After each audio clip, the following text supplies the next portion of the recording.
안녕하세요. 김용환의 시사 나침반. 오늘도 초대 손님은 한상균, 핸섬 한상균입니다. 그 헤어스타일도 멋있고 그 시청자들이 그런 평을 많이 해요. 그 민주노총 과격한 위원장인 줄 알았더니 표정도 밝고 그 약간 이것도 한 것도 뭘 하신 거죠? 예, 그 웨이브를 좀 줬습니다. 예, 예. 감옥 갔다 와서 청바지도 처음 입어봤습니다. 아, 그래요? 태어나서 많이 변신은 무제락해서 스타일의 변신은 여전히 좀 프리하게 하고 있습니다. 네, 그래요. 지난번 이제 그 위원장 시절 얘기 막바지에 오인미만 사업장 얘기하다가 마무리를 사실 못했어요. 근데 이제 보통 위원장 하신 분들이 되게 뭐 지금 지도위원 맡고 계시죠, 민주노총에? 네, 지도위원. 전직 위원장은 다 지도위원. 다 지도위원으로. 그런데 그 지도위원들께서는 사실은 이제 좀 뭐랄까 이렇게 좀 한 자리 물러서 난 느낌. 그리고 그 뭐 지원은 해주시긴 하겠지만 크게 큰 영향력 있는 활동을 하시는 분들이 이렇게 많지 않은 것 같았어요. 제 느낌에 뭐 물론 권영길 위원장님이나 천영세 위원장님 같은 분들, 천영세 위원장은 안 하셨나? 지도위원입니다. 지도위원이시죠. 이런 분들은 이제 정당을 통해서 활동하시고 지금 평화열차 남북 그런 활동하시는 분들이 계시긴 한데, 문성현 위원장님도 참 뭐 경산호 거기는 우리 위원장은 아닌 금속 위원장이었나요? 네, 그렇습니다. 그 어쨌든 그런 분들은 그래도 좀 물러나신 느낌이 딱 들었어요. 근데 위원장님 물러나시면서 무슨 조직 담당 하나 뭐 실무일 하나 맡겨달라고 그러면서 그랬던 기억이 나요. 그래서 지도위원급인데 어떻게 실무일을 뭘 하시겠다고 하시나 궁금했었거든요. 그 느낌이 뭐였어요? 감옥에서 이제 편지 썼죠. 그래서 저는 출소하면 민주노총 조직부장으로 살고 싶다. 이렇게 이제 제 입장을 정리하고 그 이제 조직부장이라는 이야기를 할 때는 이미 제가 이제 나가서 어떻게 내 삶을 살아야 되겠다. 이런 것도 이미 결정된 상태죠. 그냥 던진 건 아니고. 이제 감옥에서 이제 많은 아픈 사람들을 만나죠. 우리 사람이라는 것은 가장 아픈 사람을 볼 때 자기 가슴이 움직이거든요. 이렇게 눈으로 본 게 아니라 가슴으로 보게 되더라고요. 정말 순간의 실수로 감옥에 들어왔던 뭐 다 절대 다수의 젊은 친구들이 다 노동자였죠. 노동자로 또 살아가야 되는 이런 친구들인데 이들이 이제 왜 노동으로 희망을 찾지 못하고 결국은 범죄에 빠질 수밖에 없는 것이냐. 결국은 이 사회의 문제인데 이 사회가 뭐 일자리가 없는 게 아니라 그들이 희망을 키워갈 좋은 일자리가 없다. 이게 핵심이고 좋은 일자리를 만드는 역할은 기업의 역할일 수도 있고 정부의 역할도 있고 노동조합의 역할이 있습니다. 이 3주체가 잘 그 사회에서 역할을 할 때 전체적인 일자리의 질들이 상향되는 이런 효과가 나는 건데 이제 결국 승자가 독식하는 구조가 가소가 됐고 재벌이 독점하는 착취 구조의 고착화 갑보다는 을이 을보다는 병이 병보다는 정이 더 악랄하게 착취하는 사회 이제 이런 사회 그것이 이제 불가피한 구조가 계속 강화돼 왔죠.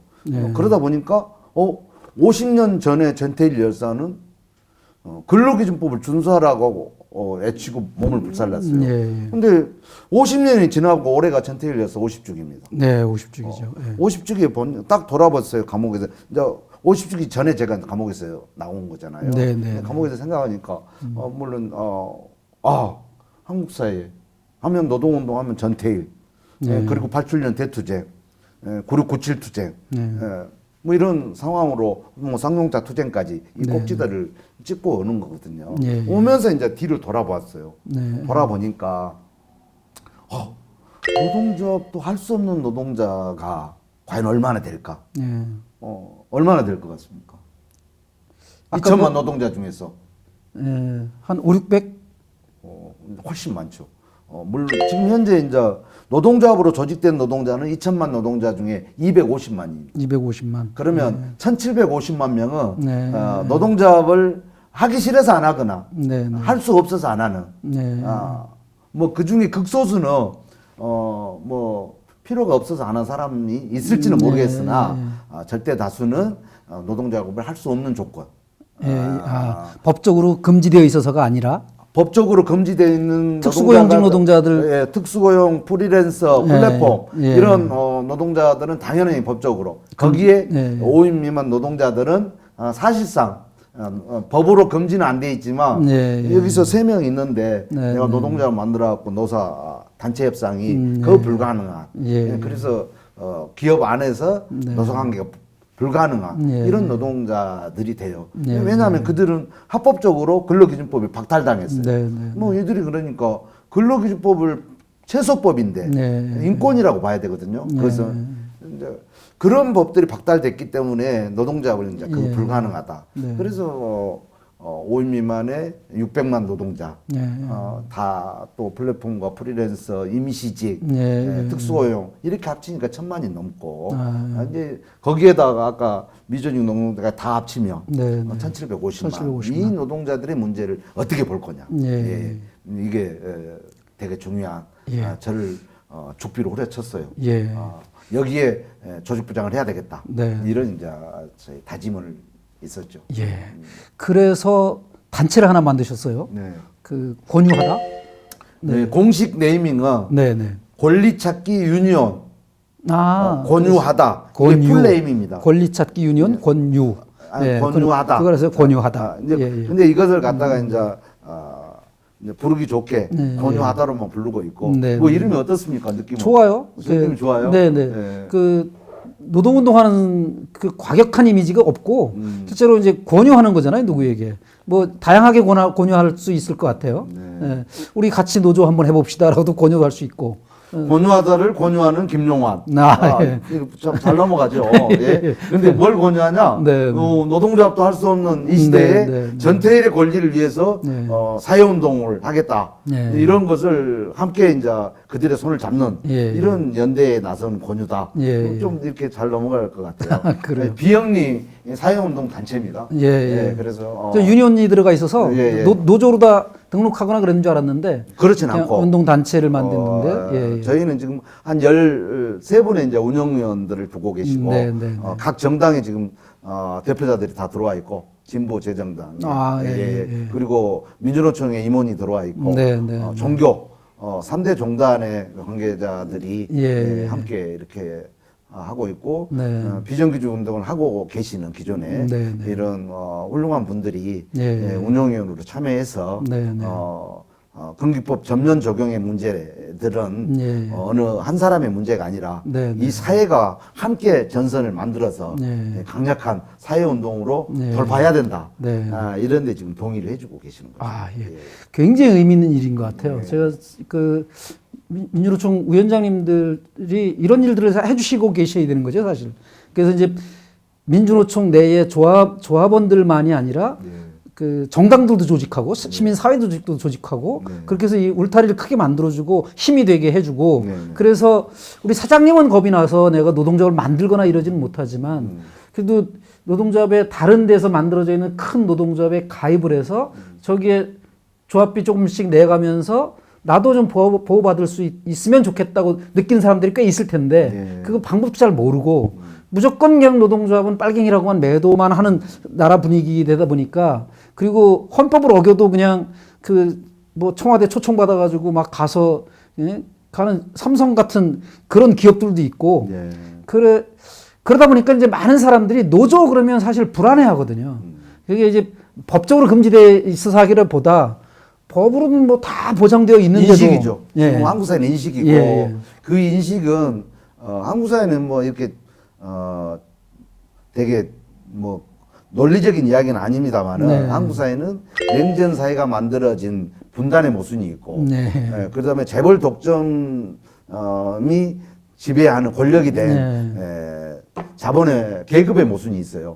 그다음에 세 번째로는 이 모순을 계속 유지 발전 강화시켜주는 네. 교육의 모순이 있습니다. 네, 네. 예, 학교는 네. 사실 한국의 불평등 한국 사회의 총 집약소입니다. 네, 그렇죠. 학교가 예, 예, 예. 뭐 초등학교부터 네, 대학교까지 네, 네. 대학원까지 네. 이것은 뭐 전혀 다르지 않고 예, 예. 이런 상황이기 때문에 이것을 해결하는 과정 속에 네. 학교 안에서 노동인권교육이 정식화되지 못하고 있는 예, 예. 정식 과목으로 그래서 노동자들이 파업을 통해서 자기 권리를 찾는 것이 예, 예. 초등학교 때부터 당연한 정규 과목으로 배운 그렇죠. 유럽의 나라들과 네, 네. 한국 사회는 예. 어마어마한 인식의 차이가 생겨버린 거죠. 예. 예를 들어서 제가 이제 그 대한문 앞에 좀 태극기를 들고 네. 시위를 하신 어르신들을 봤나요? 네. 그러면 그분들이 이제 저를 보면 저 한상준이 저 빨갱이다 네. 이렇게 막 하면서 막 공격적으로 대하는 사람이 있었어요. 네. 그래서 어느 날은 이렇게 한번 불렀어요. 네. 우연하게 조용한 데서 네. 어르신 이야기 한번 해봅시다. 네. 이렇게 해서 뭐 저는 이렇게 살고 있습니다. 네. 살고 있고 하는데 왜 저를 그렇게 적대시합니까? 네. 뭐가 문제입니까? 이렇게 조단조단 이야기를 해보니까 네. 한 30분 이야기하다 보니까 네. 이야기가 다 대화가 되기 시작했어요. 어. 그러면서 아니 지금 혹시 자녀분들은 네. 다 그럴싸한 회사에 다니고 있습니까? 네. 정규직으로 다니고 계십니까? 이렇게 물어보고 하다 보니까 다들 자녀들도 비정규직으로 살고 있어요. 네. 불안전 노동에 내몰리고 있어요.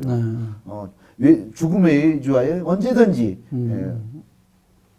같이 휩쓸 수밖에 없는 조건에 네. 노동을 하고 있는 거죠. 네. 그럼에도 불구하고 민주노총 요구한 것들은 어떻게 보면 네.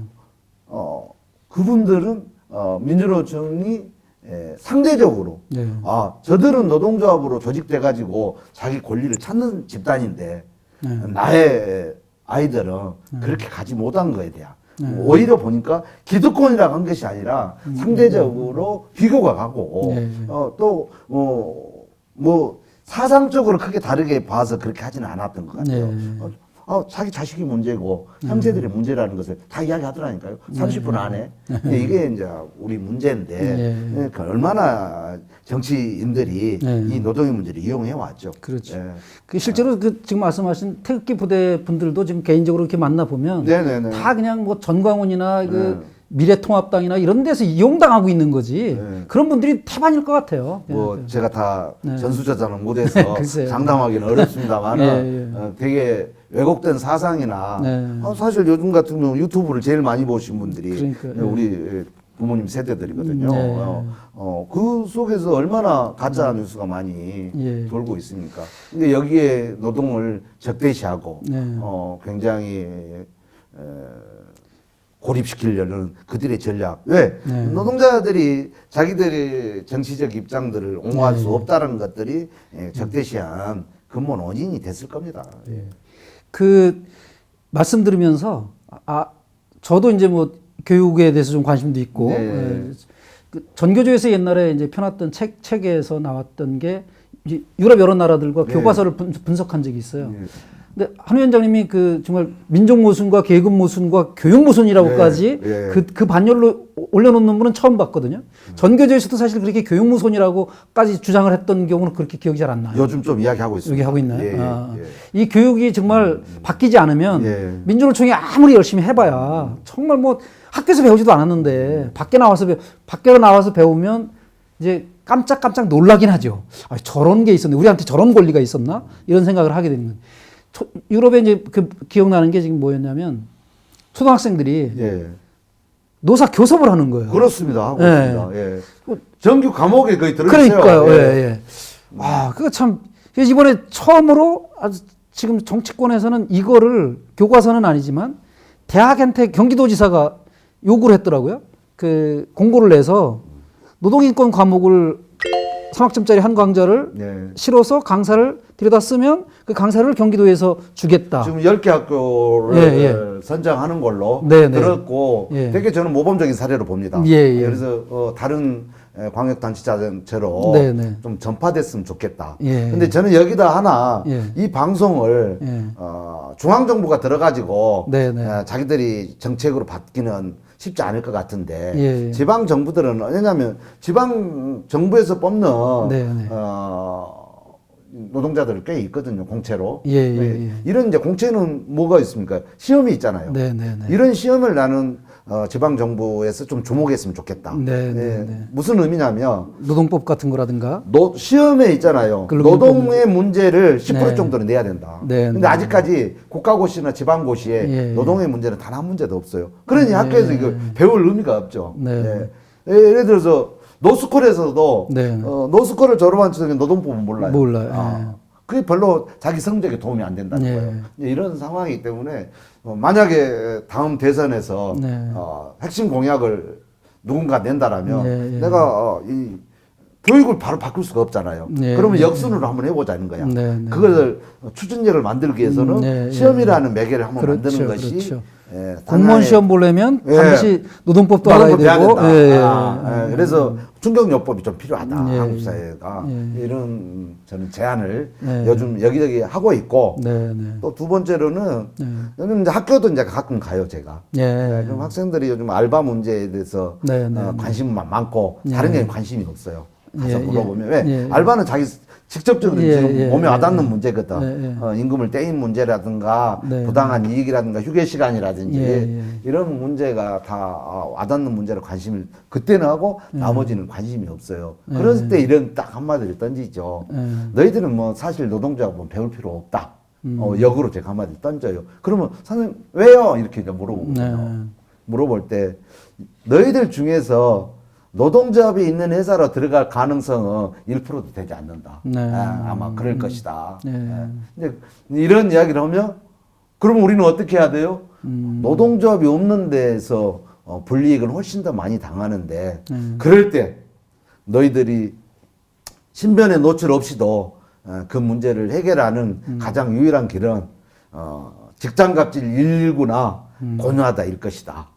두 군데는 만 편히 언제든지 녹음을 하시라. 네. 이것이 일차적으로 노동 현장에 무방비로 착취당하지 않은 첫 번째 팁이다. 이런 이야기 하니까 막 메모를 해요.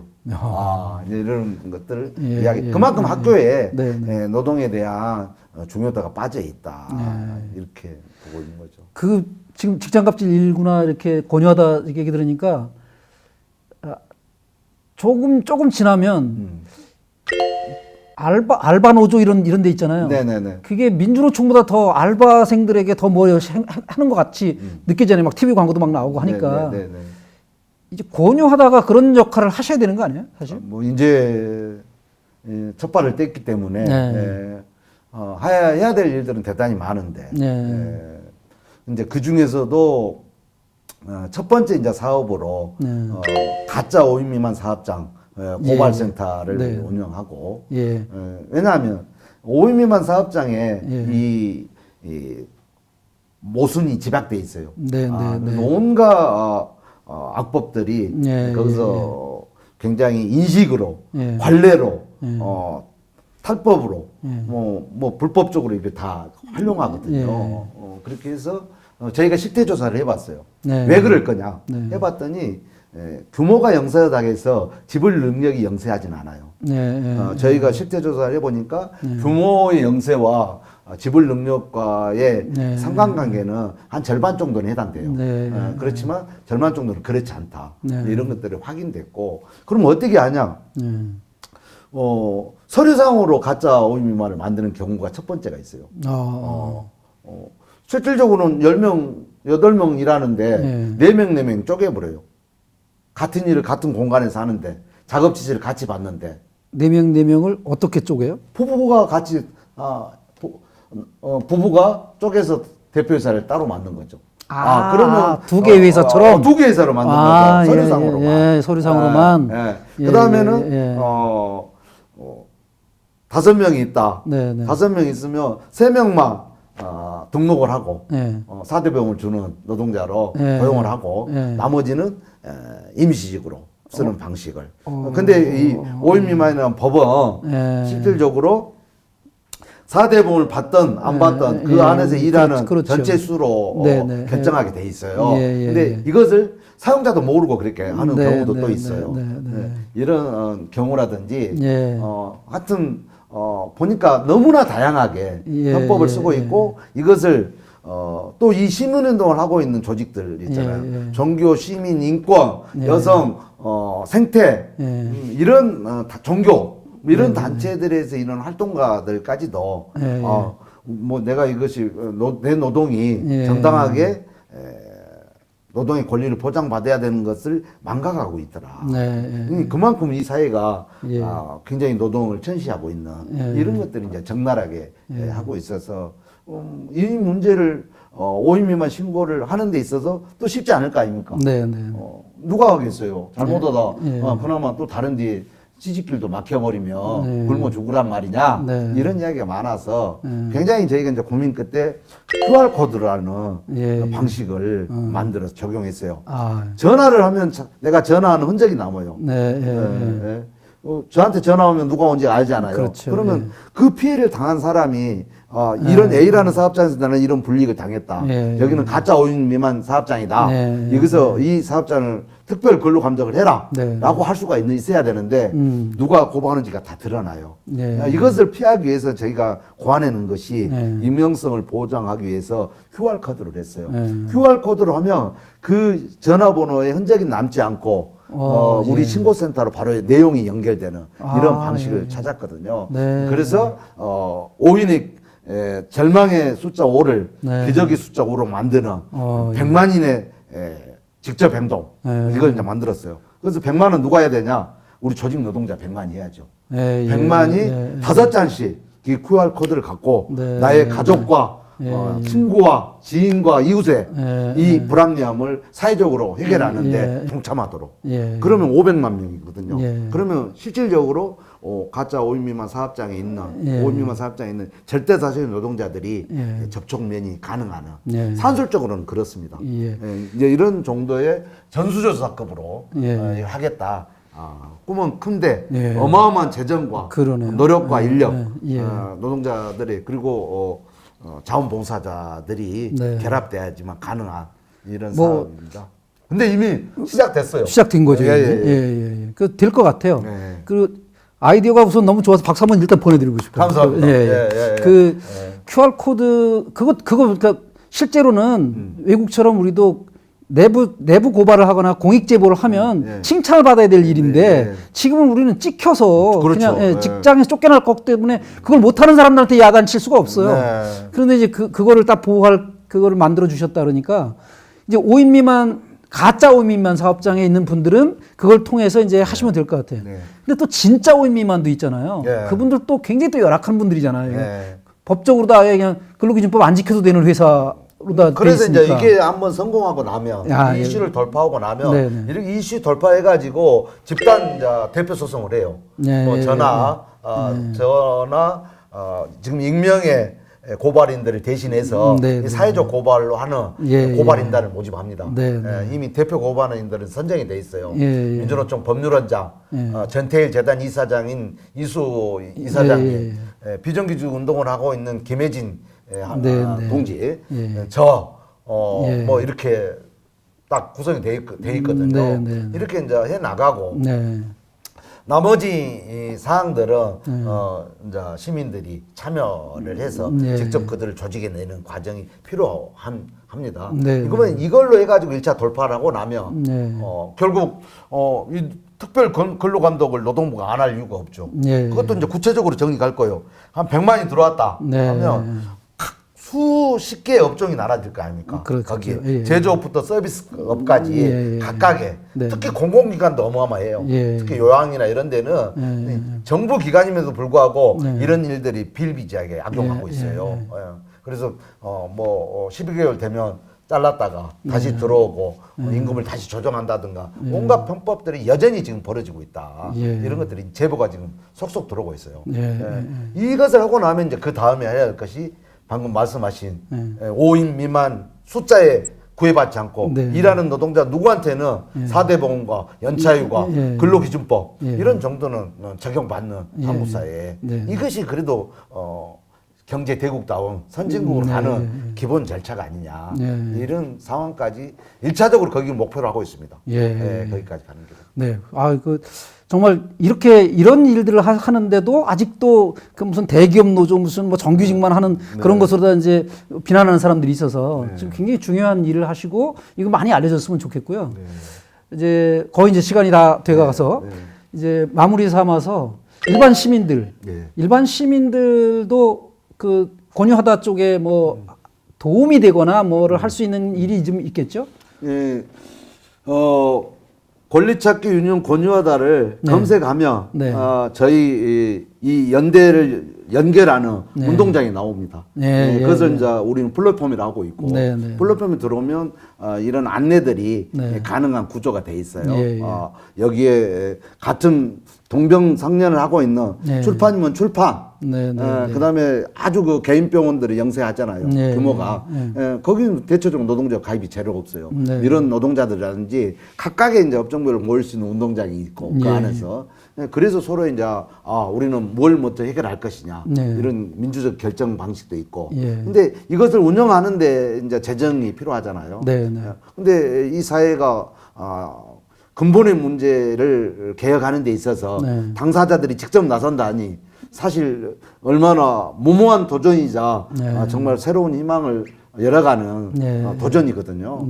이 도전에 많은 시민들이 응원해 주셨으면 고맙겠고 거기에 후원하는 후원 계좌가 있고 또 주축들 이걸 기금을 금년 한 해 동안 상당히 모아서 이 시대의 문제를 가지고 젊은 유능한 청년들이 직접 노동의 현장에 가서 그 당사자들을 조직하는 공격적인 이런 사업으로 진행할 목표를 가지고 있습니다. 시민들이 힘을 모아주시고 응원해 주시고 참여해 주시면 한국 사회는 반드시 지금보다 나아질 거다. 이렇게 생각하고 있습니다. 그 길에 함께 해주셨으면 고맙겠다는 요청과 감사의 말씀 드리겠습니다. 권리찾기 유니온 권유하다를 검색해서 들어가면 아까 말씀하신 QR코드도 거기에서 찍을 수 있고 후원도 할 수 있고 그다음에 거기 플랫폼에서 이것저것 맞는 분들과 함께 어울려 놓을 수도 있고 이런 거. 아주 귀중한 말씀 해주셨고요. 그 시간 좀 많이 내주셔서 고맙습니다. 저희들 그 사실 작은 방송 인터넷 방송을 지금 하고 있는 사람들인데 한상현 위원장님 모시게 된 걸 영광으로 생각하고 제가 영광입니다. 그 노동 문제에 대해서 많은 분들이 좀 깊이 있는 생각을 할 수 있으면 좋겠고 앞으로는 학교에서 이런 것들을 가르치고 그래서 전에 제가 들은 기억이 나는 게 파일로트 하종강 교수님이 아마 얘기하신 것 같아요. 파일로트들이 연봉 억대가 넘는데 이분들이 파업을 하고 하는 경우도 있었는데 그때 하종강 교수님이 내가 나중에 파일로트가 돼가지고 노동조합 하겠다고 생각하고 각오했던 사람 손들어봐 그랬더니 한 몇천 명 중에 딱 한 명이 손들었대요. 나중에 끝나고 나서 그 노조 집행부한테 본인을 초청 강연해 불러주신 분들한테 여쭤봤더니 아까 그분 아느냐 손든 분 그랬더니 그분 캐나다에서 유학하고 오신 분이에요. 한국에서 파일로트가 되겠다는 사람들은 노조할 생각 자체를 못 하는 거죠. 근데 이게 자본주의 국가들은 다 그런 것처럼 착각하는 사람들이 많거든요. 전혀 그렇지 않죠. 헌법이 보장하고 있는 권리이기 때문에 이거를 어기는 삼성이 잘못하는 거고 헌법을 파괴하는 거죠. 그래서 저는 그런 농담을 했어요. 농담이 아닌데 이게 사실 삼성이 연쇄살인범들보다 훨씬 더 큰 범죄를 저지르고 있는 거다. 연쇄살인범은 기껏해야 형법을 어긴 건데 이건 헌법을 어긴 거다 이거는. 모든 법의 왕인 헌법을 어긴 애들인데 이 헌법을 파괴하는 헌법 파괴 분자들인 거기 때문에 삼성이 노조를 파괴한 삼성이 훨씬 더 못된 짓을 한 거다 이런 제가 얘기를 하고 다니죠. 어쨌든 하여간 이렇게 시간 내주셔서 다시 한번 감사드리고 다음에 또 따끈따끈한 이슈가 있을 때 노동 문제 있을 때 우리 한 위원장님 다시 모시는 거로 하고 오늘은 놔드리겠습니다. 굉장히 고맙습니다. 고맙습니다.